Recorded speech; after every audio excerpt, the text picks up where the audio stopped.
आज इस वीडियो में जानेंगे हम कि धीरेन्द्र शास्त्री जी शिव जी के बारे में क्या विचार रखते हैं, उनके मन में शिव जी के प्रति क्या भावना है। भोले बाबा महादेव इसलिए हैं क्योंकि संसार में जितने भी उपद्रवी हैं सब इनके चेला। रावण किसका चेला? भोले बाबा का। भूत प्रेत किसके साथी? भोले बाबा के। बिच्छू सांप की के अंग में जहर को पिया। अब बताओ ऐसा कौन देवता देखो तुम। शिव जी के बारे में तो शास्त्री जी ने बता दिया है। अब शिव भक्तों के बारे में कैसा विचार रखते हैं अपने मन में, ये भी देख लीजिएगा। पर एक दरबार और सुनो। तुम भभूति लगाए हो, माला पहने हो, मुंड माला पहने हो, खाओ ना हो, पियो ना हो, नहाओ ना हो, धो ना हो, आप पवित्र हो, गंगा जल लिए हो या गंदा नाले का पानी लिए हो, गाली बकते हो, चाहे सही बोलते हो, असत्य बोलते हो, झूठ बोलते हो, उन्हें कोई मतलब नहीं। 12 बजे अभी तक बुराई सुनिए दोस्तों, लेकिन बुराई को अच्छाई में बदलना यहाँ देख लो, इनसे सीख लो कि पलटने में कितना देर लगाते हैं। बिल्कुल भी देर नहीं लगाते, ये देख लो। आप शिव भक्त देखे होंगे, पर हमारा रावण अपने सिर से अभिषेक करता था मेरे महादेव का, सिर काट करके चढ़ा देता। शिव अविनाशी हैं और हमारा मत कहता है कि शंकर जी और भगवान विष्णु जी दोनों एक ही हैं। शंकर जी अर्धनारेश्वर हैं, आधी अंबा है, आधे शिव हैं, इसलिए उनका नाम अर्धनारेश्वर है। वैसे उनमें ही दोनों पूर्ण है, तो उनमें श्रद्धा कहे तो केवल शंकर जी में निष्ठा रखिए। अब जानेंगे शिव जी के बारे में संत रामपाल जी महाराज जी के विचार। कबीर साहब कहते हैं, हम बैरागी ब्रह्मपद सन्यासी महादेव, सो हम मंत्र दिया शिव जी को, वो करे हमारी सेव। चतुर्युग का और ऐसे ऐसे 1008 चतुर्युग का ब्रह्मा जी का दिन और इतनी ही रात्रि, इसको लंपसम 1000 चतुर्युग माना जाता है। हमारे यहाँ वर्ष कैलकुलेट करते हैं अपना यहाँ का मनुष्यों का, ये वैसे वास्तव में 365 सही 1/4 दिन होते इसमें, लेकिन हम अमूमन इसको 365 दिन का ही मानते हैं। इतना समझ लो। वैसे 1008 होते हैं और इसका आगे ऐसे इनकी आगे भी इसकी डिफाइन किया है कि एक इंद्र का शासनकाल 72 चतुर्युग का होता है और एक ब्रह्मा जी के एक दिन में 14 इंद्रों का शासनकाल पूरा हो जाता है। तो 72 को 14 से गुणा करेंगे तो 1008 चतुर्युग होते।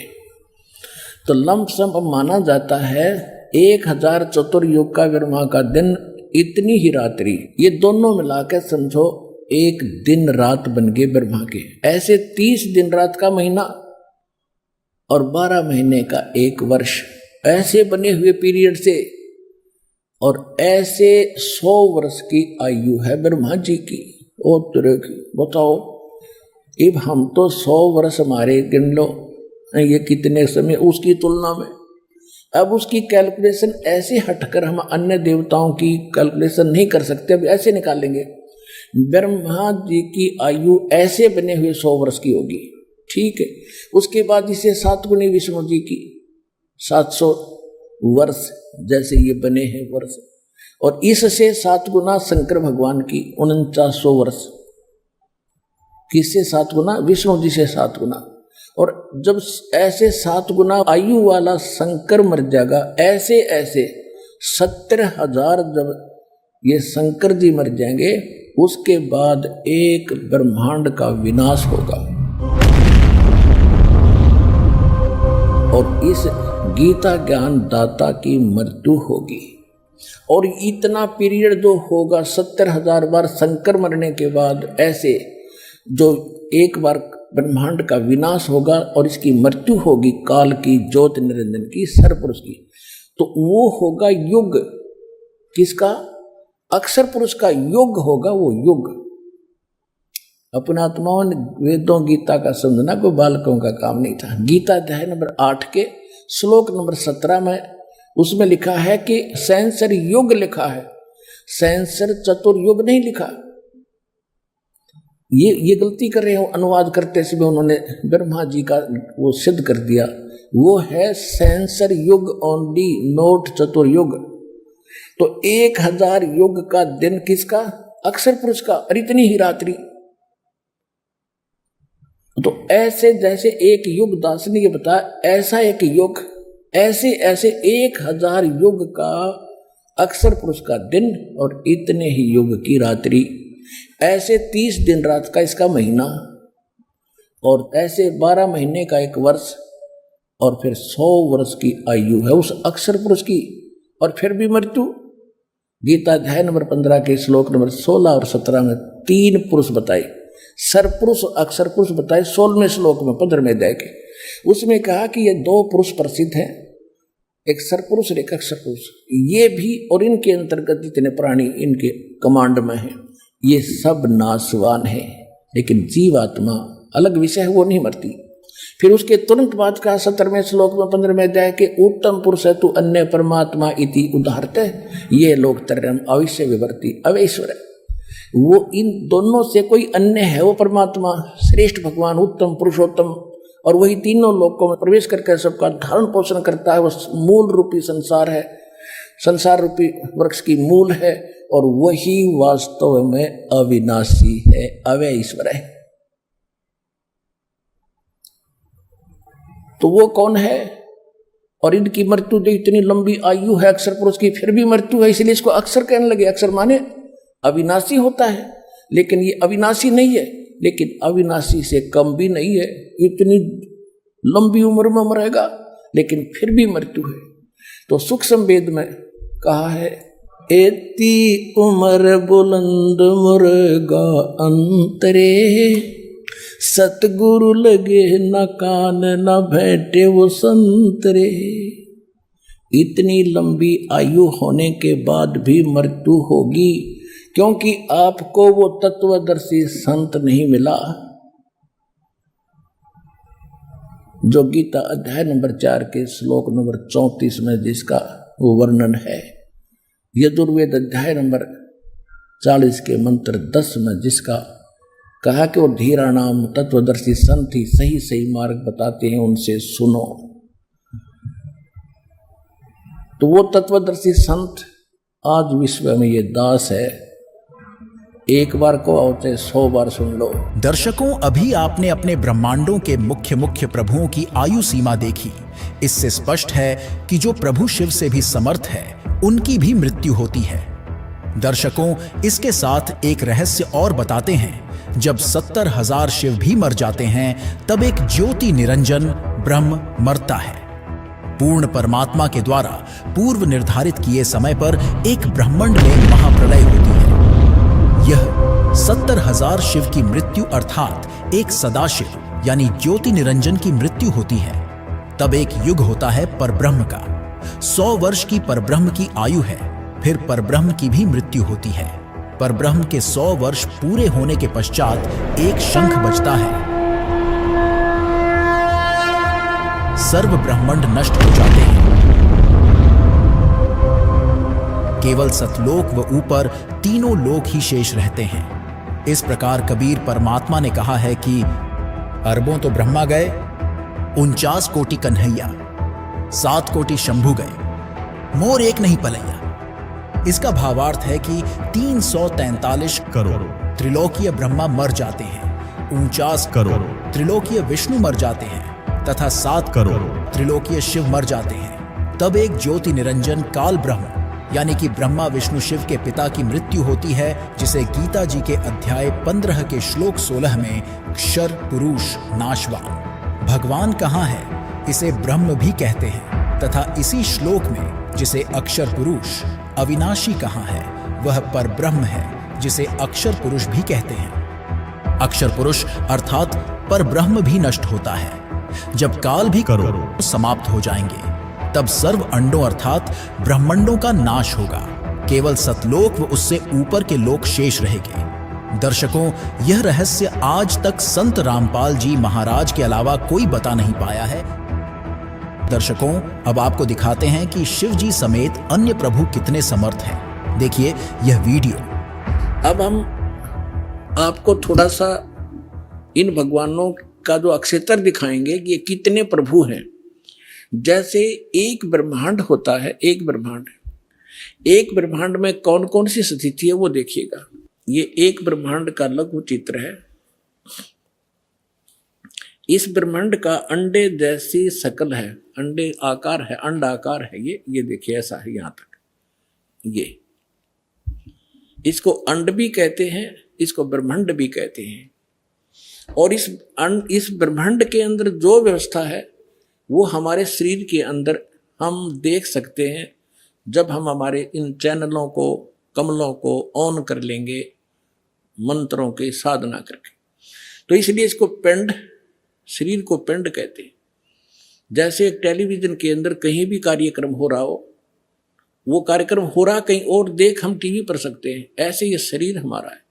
तो पूरे ब्रह्मांड का जो नक्शा है इस पिंड के अंदर है। इसको पिंड भी कहते हैं, इसको अंड आकार है इसलिए अंड भी इसी को कहते हैं। अरे राधा स्वामी वाले ये नकली पिंड अलग बताते हैं, अंड अलग बताते हैं, और ब्रह्मांड न्यारा क्या पता नहीं इनको। ये देखिएगा तो ये इस ब्रह्मांड के अंदर क्या क्या व्यवस्था है। नीचे से शुरू करते, ये 5 ये 7 हैं। तल, अतुल, वितल, महातल, अतल, सुतल, रसातल और पाताल लोक। और ये पृथ्वी लोक, ये ब्रह्मा का लोक, ब्रह्मा जी का लोक, विष्णु शिव जी का लोक, विष्णु जी का लोक, और ये स्वर्ग, और ये नरक, ये इंद्र का लोक, ये मानसरोवर, ये धर्मराज का लोक, और ये एक ब्रह्मलोक है इसके अंदर। ये सारा ब्रह्मलोक कहलाता है। इतना ये एक ब्रह्मलोक है। इसमें इसने क्या कर रखा है, नकली सतलोक, ये महाइंद्र काल द्वीप, फिर नकली सतलोक, नकली अलखलोक, और नकली अगमलोक, और नकली अनामी लोक की रचना इस काल में करवा रखी। ये दुर्गा जी का लोक। यहां इसने गुप्त स्थान बना रखा है, और इस गुप्त स्थान पर कोई नहीं जा सकता इस काल की रजा से बिना। ब्रह्मा विष्णु महेश का पिता है। इसने 3 स्थान बना रखे हैं, एक रजोगुण प्रधान क्षेत्र, एक तमोगुण प्रधान क्षेत्र, एक सतोगुण प्रधान क्षेत्र, जिसमें ये रजो इस ब्रह्मा रूप में ये अपना ऐसा रूप बना लेता है ब्रह्मा जी जैसा, और दुर्गा को ये अपनी पार सावित्री के रूप में रखता है। इन दोनों के संयोग से इस रजोगुण प्रधान क्षेत्र में रहते हुए जो पुत्र उत्पन्न होता है इसकी शकल जैसा हो जाता है, उसको ब्रह्मा नाम दे देता है, और वो रजोगुण युक्त हो जाता है। इसी प्रकार ये सतोगुण युक्त स्थान है, इसमें स्वयं विष्णु रूप धारण करता है, दुर्गा को महालक्ष्मी रूप में रखता है। इन दोनों के संयोग से इस सतोगुण प्रधान क्षेत्र में रहने से जो पुत्र उत्पन्न होता है वो सतोगुण युक्त हो जाता है, और उसका नाम विष्णु रख देते हैं। इसी प्रकार ये शंकर रूप बना लेता है, दुर्गा को पार्वती रूप में रखता है, और इन दोनों के संयोग से तमोगुण प्रधान क्षेत्र में जो पुत्र उत्पन्न होता है वो तमोगुण युक्त हो जाता है। इसलिए रजगुण ब्रह्मा, सतगुण विष्णु और तमगुण शिव जी की उत्पत्ति करके ये फिर नीचे के लोकों का प्रधान बना देता है, इनको एक एक द्वीप दे देता है। और ये तीनों भगवान केवल पृथ्वी लोक, स्वर्गलोक और इस पाताल लोक, इन 3 लोकों के ऊपर ही ये प्रभुता रखते हैं इस एक ब्रह्मांड में। बस इतने मालिक हैं, इतने स्वामी हैं। और ये जो ब्रह्म है इनका पिता सरपुरुष, ये केवल 21 ऐसे 21 ब्रह्मांडों का स्वामी है। ये देखिएगा, आप जी ने जो ब्रह्मांड देखा था ये वाला, अब ये समझो ये एक गेंद सी होगी, और ये 21 ब्रह्मांड का अक्षेत्र है इस सरपुरुष का। गीता अध्याय नंबर 15 के श्लोक नंबर 16 और 17 वाले में 3 पुरुष हैं। ये सरपुरुष का अक्षेत्र है 21 ब्रह्मांड। ये एक ब्रह्मांड है जिसको गेंद दिखाई देती है आपको, गेंद सी। 5 ब्रह्मांडों को इकट्ठा करके इसने एक महाब्रह्मांड बना रखे है। ऐसे 4 ब्रह्मांडों में 20 महाब्रह्मांडों में 20 ब्रह्मांड रोक रखे हैं। इसके बाद इसने एक ब्रह्मांड जैसा क्षेत्र ये अलग से और है, ये तो लिखने के लिए समझाने के लिए अलग लिखा है। यहां भी इसने एक धोखा कर रखा है, नकली सतलोक, नकली अलखलोक, नकली अगमलोक और नकली अनामी लोक भी 21वें ब्रह्मांड में भी रचना करवा रखी है। ये तपस्शिला है जहां बैठकर ये 1 लाख मानव शरीरधारी प्राणियों को खाता है, ये काल ब्रह्मा विष्णु महेश का पिता। और यहां से फिर आगे निकल जाते हैं, परब्रह्म का लोक में जाना होता है। अब देखिएगा इसके बैक में कंप्लीट देखेंगे। अब ये है कंप्लीट सभी ब्रह्मांडों का, असंख्य ब्रह्मांडों का चित्र एक समझने के लिए। अब जो आपने देखे थे वो 21 ब्रह्मांड, अब ये है 21 ब्रह्मांड। ये सरपुरुष का क्षेत्र है, सरपुरुष का, बस इतना, ये इतना। और इसके बाद ये है परब्रह्म कहो, इसको अक्षर पुरुष कहो। इसे नेक्स्ट ब्रह्म जो है ये 7 संख्य ब्रह्मांड, इससे कई गुना बड़ा है। ये अक्षर पुरुष का केवल इतना ही अक्षेत्र है 7 संख्य ब्रह्मांड का, और ये है वो परम अक्षर ब्रह्म। असंख्य ब्रह्मांड का स्वामी ये असंख्य, ये छोटे छोटे दिखे सारे ब्रह्मांड हैं, सारे अलग अलग से। ये तो थोड़ा सा क्षेत्र इन दोनों का, और इस पूर्ण परमात्मा का संग इंक्लूडिंग दिस ब्रह्म एंड पर ब्रह्म, सरपुरुष और अक्षर पुरुष इंक्लूडिंग ये परमात्मा सबके ऊपर ओवरऑल कंट्रोल, कुल का मालिक है। ये है वो परम अक्षर ब्रह्म। गीता अध्याय नंबर 8 के श्लोक नंबर 1 में अर्जुन ने प्रश्न किया कि हे भगवान, आपने गीता अध्याय नंबर 7 के श्लोक नंबर 29 में कहा है कि जो व्यक्ति जरा और मरण से छूटने का प्रयत्न ही कर रहे हैं, इस संसार की किसी वस्तु की इच्छा नहीं रखते, वो तत्ब्रह्म को और सारे अध्यात्म को और सभी कर्मों से परिचित हैं। दर्शकों, अभी आपने ब्रह्मा जी, विष्णु जी, महेश जी, दुर्गा जी, क्षर ब्रह्म और अक्षर ब्रह्म की आयु के बारे में जाना। साथ ही संत रामपाल जी महाराज ने ब्रह्मांडों के मानचित्र से आपको समझाया कि ये सभी भगवान कितने कितने लोकों के मालिक हैं, अर्थात इनकी क्या स्थिति है। दर्शकों, इसके साथ आपको इनकी शक्ति के बारे में भी बता देते हैं। ब्रह्मा, विष्णु, महेश अर्थात शिव जी, इन तीनों भाइयों के 4 भुजाएं तथा 16 कलाएं हैं, तथा इनकी मां प्रकृति देवी दुर्गा की 8 भुजाएं हैं तथा 64 कलाएं हैं। तीनों देवों के पिता यानी कि देवी दुर्गा के पति ब्रह्म क्षर पुरुष की 1000 भुजाएं हैं तथा 1000 कलाएं हैं तथा 21 ब्रह्मांडों का प्रभु है। पर ब्रह्म अक्षर पुरुष की 10,000 भुजाएं हैं तथा 10,000 कला हैं तथा 7 संख्य ब्रह्मांडों का प्रभु है। प्रत्येक प्रभु अपनी सर्व भुजाओं को समेटकर केवल 2 भुजाएं भी रख सकते हैं तथा जब चाहें सर्व भुजाओं को भी प्रकट कर सकते हैं। इससे स्पष्ट है कि शिव जी से समर्थ दुर्गा जी हैं और दुर्गा जी से समर्थ सदाशिव यानी ब्रह्म है और ब्रह्म से समर्थ पर ब्रह्म है और परब्रह्म से समर्थ परम अक्षर ब्रह्म है, अर्थात शिव जी से ऊपर 4 भगवान और हैं। इससे स्पष्ट हुआ शिव जी समर्थ भगवान